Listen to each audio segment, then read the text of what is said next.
রাষ্ট্রীয় অতিথি ভবন যমুনায় প্রধান উপদেষ্টা ডক্টর মোহাম্মদ ইউনূসের সাথে মতবিনিময় করেন পত্রিকার সম্পাদকরা। সভায় দেশের প্রথম সারির ২০টি দৈনিক পত্রিকার সম্পাদকরা অংশ নেন। বৈঠকে সরকারের ভুল ত্রুটি নির্দ্বিধায় তুলে ধরতে সম্পাদকদের প্রতি আহ্বান জানান প্রধান উপদেষ্টা। সরকার পরিচালনায় সহযোগিতাও চান ডক্টর মোহাম্মদ ইউনূস। বৈঠক শেষে এসব কথা জানান সম্পাদক পরিষদের সভাপতি ও ডেইলি স্টারের সম্পাদক মাহফুজ আনাম। মিডিয়া নিষ্পেষণে যতগুলো কালো আছে সেগুলোর যেমন digital security act, cyber security act, এই ধরনের আইন যেন অ্যাটলিস্ট এই মুহূর্তে ঘোষণা হয় যে এগুলোতে সাংবাদিকের নিপীড়নের যেসব অধ্যায়গুলো আছে এগুলো কার্যত হবে না, এবং এটার রিফর্মটা ওনারা সময় নিয়ে এটা করবেন।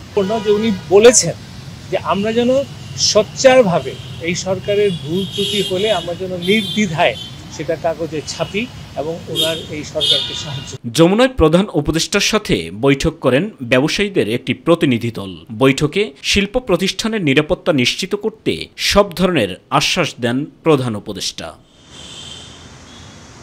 বৈঠক শেষে গণমাধ্যম কর্মীদের সাথে কথা বলেন ইন্টারন্যাশনাল চেম্বার অব কমার্সের সভাপতি মাহবুবুর রহমান।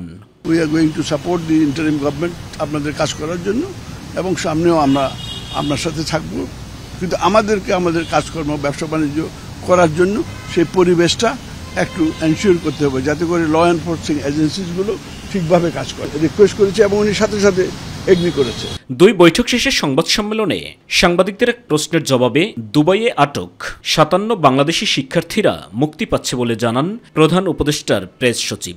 প্রধান উপদেষ্টা ইউএইর আমিরকে, ইউএইর প্রেসিডেন্টকে অনুরোধ করেছিলেন তাদেরকে যেন ক্ষমা করে দেওয়া হয়, তাদেরকে যেন এই পুরো যেই কনভিকশন হয়েছে বা যে সেন্টেন্স হয়েছে সেটা যেন কমিউট করে দেওয়া হয়, তো অ্যাকিউট করে দেওয়া হয়।